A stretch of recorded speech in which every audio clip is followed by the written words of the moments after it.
안녕하십니까. 저는 좋은강암병원의 신장내과 과장 김보라입니다.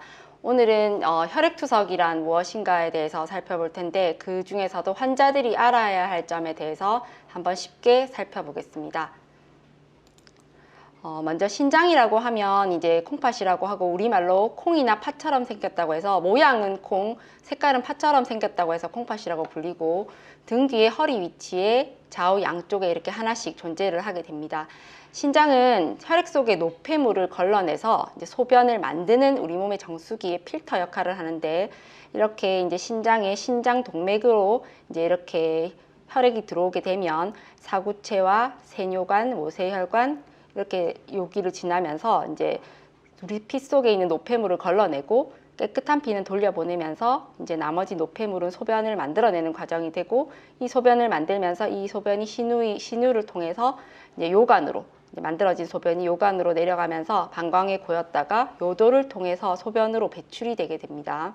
만성 콩팥병은 예전의 만성 신부전과 같은 뜻이고 이것은 한마디로 신장의 기능이 떨어져 있다는 얘기입니다. 그래서 이제 신장의 기능이라고 하면 이제 신장이 아까 정수기 필터 역할을 한다고 했으니까 그 필터 기능이 떨어져서 이제 걸러내는 기능이 떨어져 있다는 걸 쉽게 설명하면 그렇고 그게 이제 사구체 여과율이로 보시면 되겠습니다. 그래서 이제 신장의 기능은 얼마나 잘 걸러주느냐, 그 기능이 얼마나 남아있느냐에 따라서 단계를 나누게 되고 우리가 1단계에서 5단계까지 정도로 나누게 됩니다.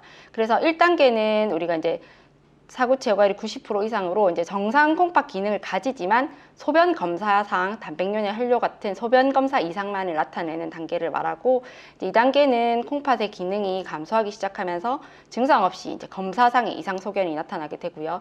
저희가 실제적으로 이제 만성 콩팥병이라고 임상적으로 이야기하는 3단계부터는 이제 사구체 여과율은 60 이하로 떨어지게 되고 본격적으로 이제 콩팥 기능이 감소하면서 증상들이 조금씩 나타나게 됩니다. 그래서 진행을 해서 4단계에서 5단계 이제 말기 신질환이 되면 콩팥의 기능이 거의 없기 때문에 이제 이때는 신대체 투석이라든지 이식을 하지 않으면 생명의 유지가 어려워지는 시기까지 되는 것이 이제 5단계라고 할 수 있겠습니다. 그러면 신장이 우리 몸속에서 하는 일은 쉽게 간단하게 이제 1번 첫 번째로는 소변을 만드는 일을 하고 있고요. 두 번째는 피를 만듭니다. 우리가 피를 만드는 데는 이제 철분이 재료로 쓰이고 추가로 조혈 호르몬이라는 호르몬이 필요한데 이 호르몬이 신장에서 나오기 때문에 신장 질환이 진행을 하게 되면 결국은 빈혈이 이 조혈 호르몬이 나오지 않아서 빈혈이 생기게 되고요. 세 번째로는 그런 전해질 나중에 뒤에 나오겠지만 칼륨과 인 같은 것들을 조절하는 기능을 하고 있습니다. 그래서 이제 우리가 건강한 콩팥과 손상된 콩팥을 보면 이런 정상 콩팥은 초음파에서 이제 모양이 매끈하게 예쁘면서 구분이 잘 되고 사이즈가 9에서 12cm로 이제 사이즈가 잘 유지가 되고 있고요. 이제 만성 신부전 이런 손상된 콩팥은 이제 경계가 불분명하면서 사이즈가 줄어든 것을 볼 수가 있습니다. 그래서 이제 그림으로 나타낸 걸 보면 정상적인 콩팥은 모양이 이제 예쁘고 마진도 깨끗한 반면에 콩팥이 이제 겉이 울퉁불퉁해지면서 이제 진행을 더 하게 되면 사이즈가 다 작아지게 돼서 이제 기능이 떨어지게 됩니다.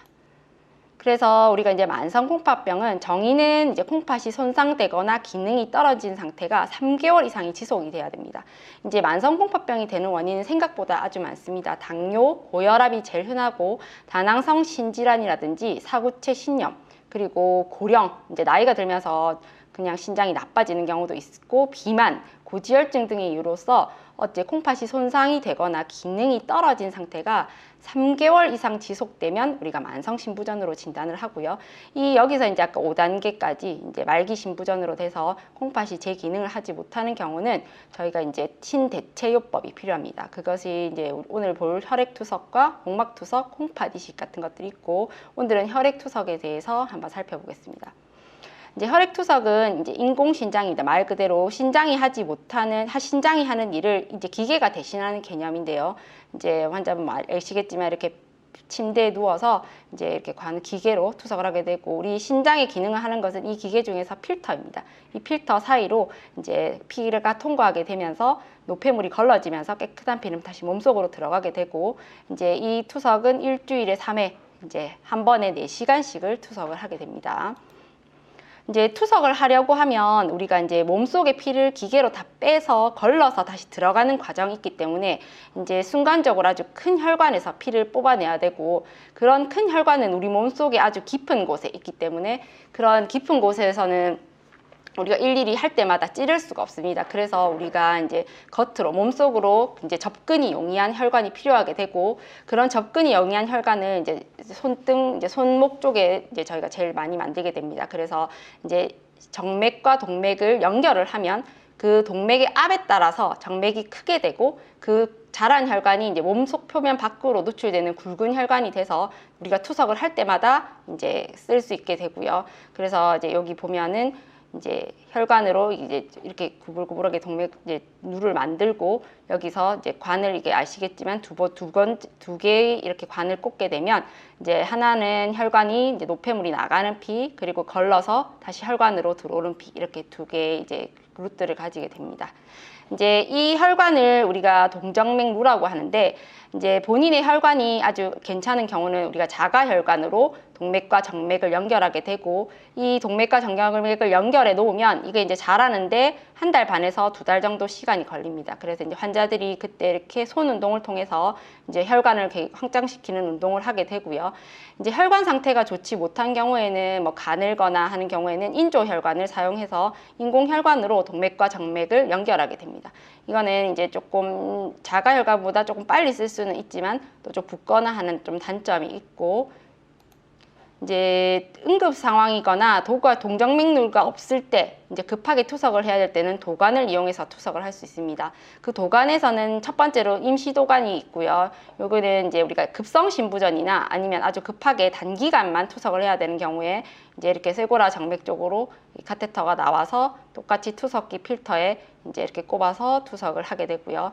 이제 반영구도관은 여기서 보겠지만 이제 목 쪽으로가 아니고 여기 가슴 이제 이쪽에 쇄골화 뼈 쪽으로 나와서 사실 옷이 입으면 잘 안 보이는데, 이 반영구도관은 이제 만성 신부전이고 투석이 이제 계속 할 것이 예정이 돼 있지만 동정맥류가 덜 자랐거나 아니면 막 이제 아직 만들지 못했는데 급하게 해야 되는 경우는 이제 반영구도관을 설치하게 되고, 이것은 한 6개월 정도 쓸 수 있습니다. 그래서 이제 반영구도관을 쓰면서 이제 동정맥류가 자라기를 기다렸다가 그 동정맥류가 잘 자랐다고 판단이 되면 그 동정맥류를 한 3회 정도 이제 바늘을 찔러보고, 그것이 이제 잘 기능이 좋다고 하면 이 영구도관은 제거를 할 수가 있습니다. 그래서 제거를 하게 되면 목욕이라든지 이런 것도 훨씬 용이하게 됩니다.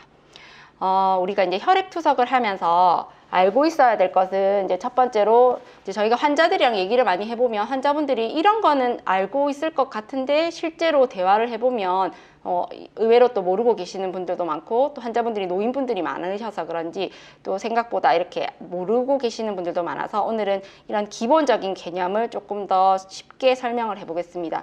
그래서 혈액 투석할 때 우리가 이제 환자라면 알고 있어야 될 것은, 이제 건체중이란 무엇인가, 두 번째 투석 시 저혈압이 이제 어떤 것인지, 세 번째 투석 효율은 무슨 뜻인지, 네 번째 이제 투석을 하게 됐는데 이제 밥은 어떻게 먹어야 되는지를 한번 살펴보겠습니다. 첫 번째로 건체중이란 무엇인가. 환자분들이 건체중이라고 설명을 하면 실제로 이제 그게 무슨 뜻인지를 잘 모르고 계시는 부분이 많습니다. 이 건체중이라는 것은 일단 정의는 혈액 투석 환자에서 건체중은 부종이 없고 환자의 건강을 유지할 수 있는 적정 체중이라고 보시면 됩니다. 그래서 이제 내가 오늘 혈액 투석을 하러 와서 이제 투석하러 와서 측정한 우리의 몸무게는 건체중, 그러니까 수분이 적절하게, 잉여 수분이 없는 적절한 체중 더하기 오늘 내가 투석으로 제거해야 되는 수분이 더해져 있다고 생각하시면 됩니다. 그래서 투석할 때, 근데 이런 이제 건체중은 사람이 저희가 설정을 하고 투석으로 제거해야 되는 수분량은 이제 저희가 기계에다가 입력을 해야 되는 거기 때문에 이 건체중을 잘 설정을 해서 이제 투석으로 제거되는 수분량을 이제 이 관계를 잘 구해야 되는데요. 이제 투석으로 수분을 제거하는 양이 만약에 이제 너무 작다, 우리가 쉽게 말해서 덜 뺐다 이렇게 얘기하면은 어떠냐, 심부전, 이제 물이 많으니까 심부전이 생길 수가 있고 심장이 비대해질 수가 있고, 또 그런 영향으로 심장 마비까지 올 수가 있고요. 이제 몸속에 부종이 조절이 안 되니까 고혈압이 생기고 뭐 몸이 붓게 되고 부정맥이 오고 하니까 결국 삶의 질이 떨어지게 되고, 또 우리가 이제 건체중 물을 너무 많이 뺐을 때, 이제 건체중 뺀 양이 너무 많을 때는 이제 저혈압이 오게 되고 이제 혈류량이 적게 되니까 뇌에도 이제 혈류가 안 가서 허혈이 오게 되고 신장 잔여신 기능이 감소하게 되고 이제 장에도 피가 가지 않으니 허혈이 와서 설사 같은 것들이 생기고 심근경색이 오는 등 이런 삶의 질이 다 떨어지게 됩니다. 그래서 건체중을 아주 적절하게 설정하는 것이 아주 중요한데요. 그래서 이제 건체중이 너무 낮게 설정이 되고 수분 제거량이 많아지게 되면 이제 혈압이 떨어지면 또 혈관이 우리가 중요한 동정맥류가 막힐 위험이 높아지게 됩니다. 그리고 건체중이 이제 너무 높게 설정돼서 수분량이 작게 되면 혈압이 올라가고 몸도 붓고 심장이 커지고 폐부종이 생기게 됩니다. 그러면 우리가 건체중은 이게 어떻게 정해야 될 것인가? 이제 일단 먼저 처음에는 부종이 있는지를 봐야 됩니다. 부종은 우리가 쉽게 팔, 다리라든지 이제 폐나 심장에 이제 환자분들이 누우면 이제 우리가 부종이 있다고, 폐부종이 있다고 저희가 이제 판단될 때는 누우면 숨이 차다. 아니면 기침이 나오는데 조금 붉은 거품이 있는 기침이 나온다. 이런 경우에는 저희가 폐부종으로 의심을 해볼 수가 있고, 이제 각 투석실마다 3개월마다 흉부 엑스레이 사진을 찍게 됩니다. 엑스레이 사진을 찍게 되면 우리가 흉곽에서 흉곽과 심장의 비를 구해서 이 흉곽 심장비가 이렇게 커져 있으면 우리가 심비대라고 생각을 하고 이 심비대의 원인을 찾게 되고요. 이 심장이 이제 물이 찼는지 아니면 심장에 어떤 심부전이 발생을 했는지 이런 것들을 이제 투석을 보는 이제 신장 의사가 판단을 하게 되고요. 그다음에 이제 최근에는 이제 많은 투석실에서 인바디 검사라고 해서 체내에 수분이 얼마나 남아 있는지를 또 측정하는 검사법이 있습니다. 이런 것들을 모두 종합을 해서 이 사람의 건체중을 어떻게 정해야 될지를 결정하게 됩니다.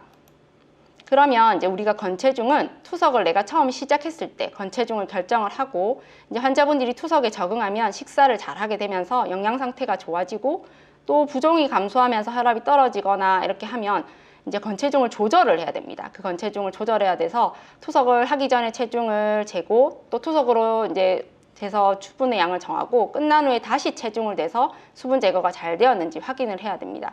그래서 일반적으로 투석 후의 체중과 다음번 투석 전 체중의 차이는 환자 건체중의 5%를 넘지 않도록 해야 됩니다. 이게 예를 들어서 내 건체중이 60kg다. 이런 환자들은 5%는 3kg니까 다음 투석 시까지 3kg 이상 불어오면 안 된다는 거죠.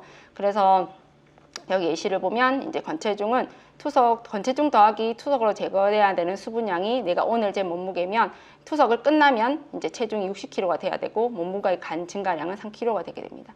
그래서 여기 제가 이제 표를 조금 설명하기 쉽게 한다면 이 내 건체중이 나의 상태에 따라서 살이 찌거나 빠지거나 하면서 변하게 됩니다. 그래서 예를 들어서 건체중 이런 상태에서 살이 빠졌다 이렇게 하면 이제 똑같은 몸무게라도 실제로 몸의 수분량은 더 많아지게 됩니다. 그래서 수분을 빼야 되는 양이 바뀌고 이거를 기계가 다 설정을 해줄 수가 없고 이제 저희가 판단을 하고 환자분과 이렇게 이제 상태를 보면서 신장내과 의사가 이 건체중을 아주 면밀하게 설계하는 것이 환자의 삶의 질과 모든 이제 예후에 중요하기 때문에 건체중은 중요하게 되겠습니다.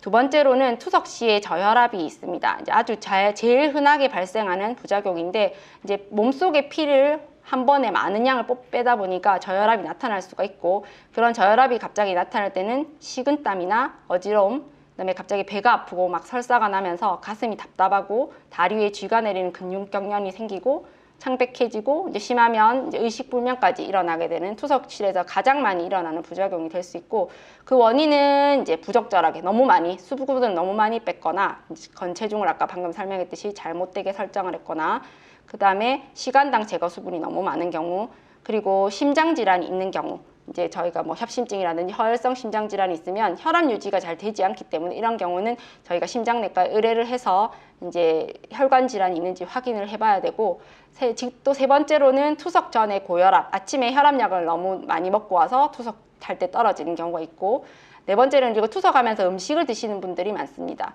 음식을 먹게 되면 이 음식을 소화하기 위해서 장 쪽으로 혈류가 몰리기 때문에 순간적으로 혈압이 확 떨어질 수가 있고 이런 것이 반복되는 분들은 투석 중에는 가급적 음식을 섭취 안 하시는 게 더 좋고요. 다섯 번째로는 출혈이나 빈혈 이런 것들이 있어도 혈압이 떨어질 수가 있고 여섯 번째로는 이 우리 환자들이 전부 혈관병이기 때문에 혈관 상태가 좋지 않아서 이제 우리가 혈압이 떨어지면 우리 몸에서는 보상작용으로 이걸 이제 보상을 해줘야 되는데 그런 혈관의 조절 능력이 부족하기 때문에 당뇨라든지 동맥경화 같은 것들이 많기 때문에 혈압이 떨어져도 대처가 어렵고 바로 증상으로 나타날 수밖에 없습니다. 그래서 이런 증상이 나타나면 혈압이 떨어지고 이게 다음번에는 반복되지 않도록 이제 대책이 필요합니다. 이제 세 번째로 알 개념은 투석 효율입니다. 투석 효율은 말 그대로 투석이 잘 되고 있느냐 하는 건데 그것을 우리가 이제 투석 적절도라고 하고 요소 제거율이나 요소 청소율로 이제 알아볼 수가 있습니다. 그래서 우리가 혈액 투석을 이제 통상적으로 의사가 처방을 하면 혈류 속도는 이제 200에서 400 분당 이렇게 되고 투석액 유속은 분당 500. 그리고 1회 투석에 4시간, 일주일에 3회가 이제 루틴하게 이렇게 처방을 하게 되고요. 투석의 적절도라는 것은 이제 투석으로 얼마나 많은 요독이 제거되는지를 확인하기 위해서 이제 요소 물질의 대표 물질로 혈중의 요소 비유엔이라고 하는 것을 이용한 이제 적절도 방식입니다. 그래서 요소 감소율이라고 해서 첫 번째로 보는 게 투석 전의 요소에서 투석 후의 요소를 빼서 이제 얼마나 잘 제거되었는지 확인하는 것이 이제 65% 이상이 돼야지 적절하다. 이제 이렇게 되고 두 번째로는 요소 청소율 KT 오브 V라고 해서 이제 투석 요소가 또 얼마나 잘 청소되었나 보는 건데 이 K가 요소의 투석기 청소율 그리고 T가 이제 타임으로 투석 시간 나누기 이제 총 체액량이 됐기 때문에 이 요소 청소율이 적절한 투석은 KT 오브 V를 이제 1.2 이상으로 유지하는 것이 적절히 잘 되고 있다는 뜻이 되겠습니다. 그래서 저희가 이제 투석이 환자들이 저희 모든 투석실이 이제 인증을 받은 투석실들은 투석 효율도를 환자들 다 구하고 있는데요. 이런 투석 효율도가 적절하게 유지되고 있지 않은 사람이 이제 어떻게 늘릴까를 봐야 됩니다. 그래서 여기에서는 그 투석 시간이 중요하다는 것을 보시고 넘어가면 되겠습니다. 그래서 효율을 올리기 위해서는 이제 투석하는 혈관을 한번 살펴보기도 하고 또 그 혈류량을 늘리기 위해서 투석의 속도를 올릴 수도 있고요. 투석 시간이 부족하다면 투석 시간을 늘려볼 수도 있고 또 투석막을 변경해 볼 수도 있습니다. 그래서 이제 투석 시간에 대해서 환자분들이 이제 투석이 힘들고 지겹기 때문에 투석 시간을 굉장히 줄이고 싶어 하는 분들이 많습니다. 그래서 4시간 하는 거를 3시간 반, 3시간 이렇게 하고 싶어 하시는 분들이 많은데 이 투석 시간에 대해서 잠깐 설명을 드리게 되면 미국인, 유럽, 일본 환자들을 대상으로 한 연구에서 투석 시간이 240분 미만, 즉 4시간 미만 인군과 4시간 이상 인군으로서 나눠서 환자의 사망률을 비교 분석을 해보니까 이제 240분 미만 인군에서 사망률이 26%나 증가했다고 보고했습니다. 그래서 주 3회 유지 투석을 시행하는 환자는 1회 혈액 투석 시간을 최소 4시간이 될 수 있게 하는 것이 아주 중요하고요. 그리고 또 다른 연구에서도 투석의 적절도와 아주 무관하게 투석 시간만으로도 환자의 생존율과 관련이 있다고 합니다. 그래서 투석 시간을 줄이는 것은 여러 가지 예후에 좋지 않다고 생각하시면 되겠습니다. 이제 우리가 식이요법에 대해서 한번 살펴보겠습니다. 식이요법은 이제 우리가 이 투석하기 전에 이미 만성 신부전 단계에서 신장내과를 다니신 분들은 아주 식이요법을 교육을 많이 받게 됩니다. 근데 이제 투석을 시작하고 나서 먼저 달라지는 것이 이제 단백질과 열량인데요.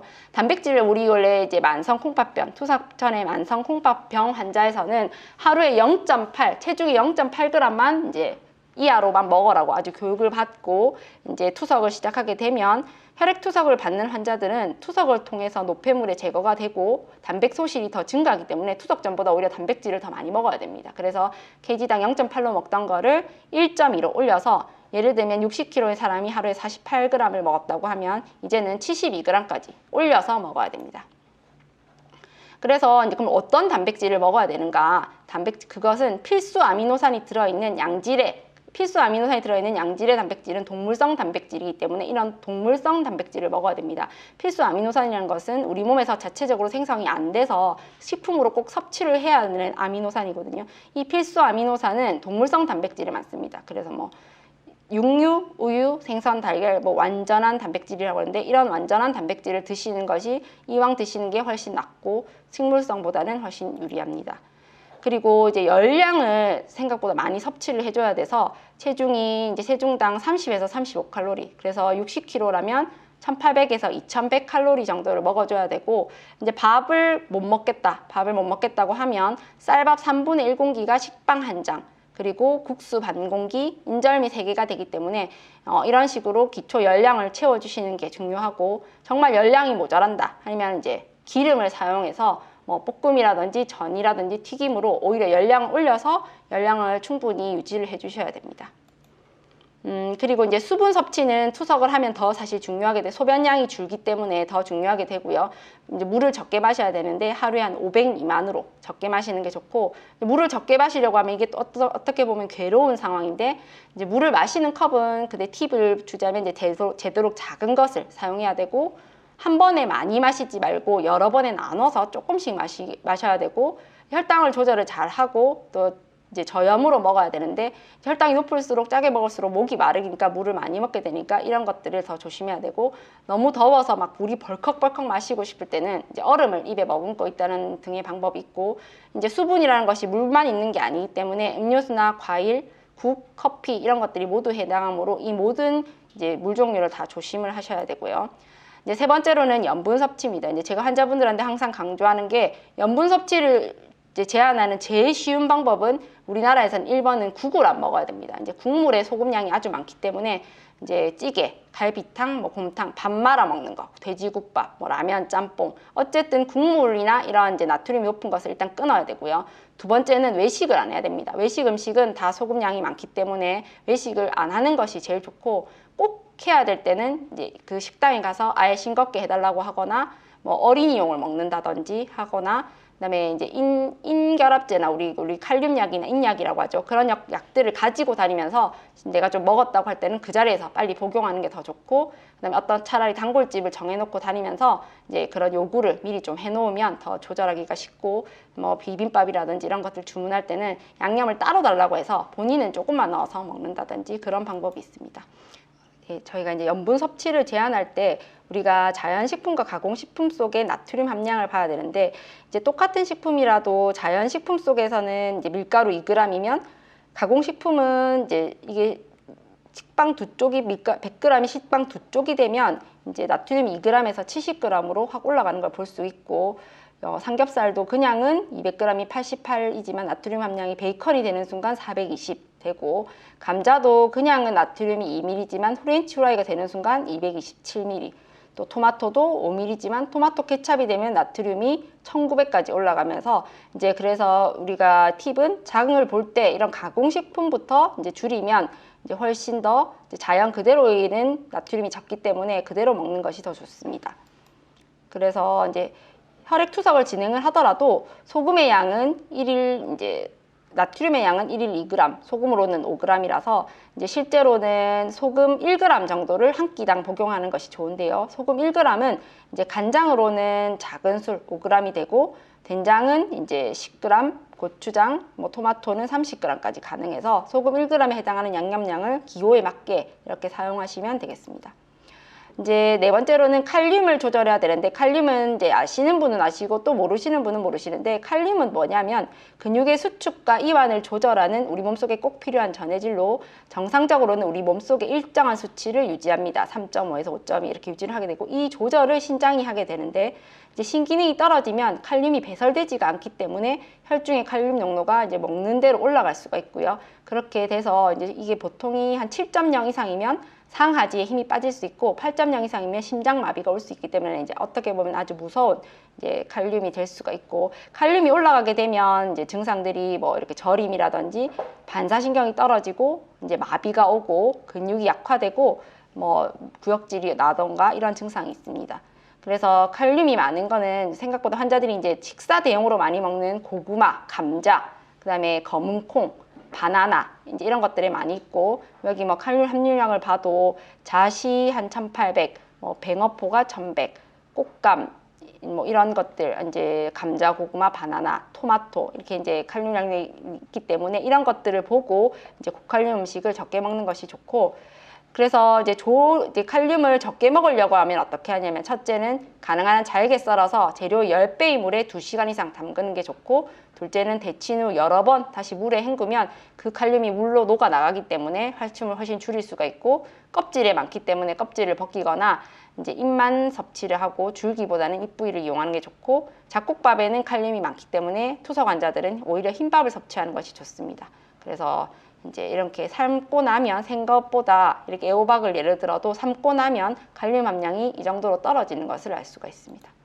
그래서 이제 우리가 칼륨 제거제라고 해서 가루약을 많이 드시는데 이 가루약이 바로 이제 칼륨을 몸속에서 흡착해서 밖으로 빼내주는 역할을 하게 되고, 그래서 환자분들이 이제 처방받은 용량도 있지만 내가 오늘 어쩔 수 없이 칼륨을 많이 먹었다 하면 이런 것들을 추가로 더 복용을 해도 되기 때문에 이렇게 가루약, 뭐 젤리 타입, 그리고 짜먹는 형태로 이제 드시면 되겠습니다.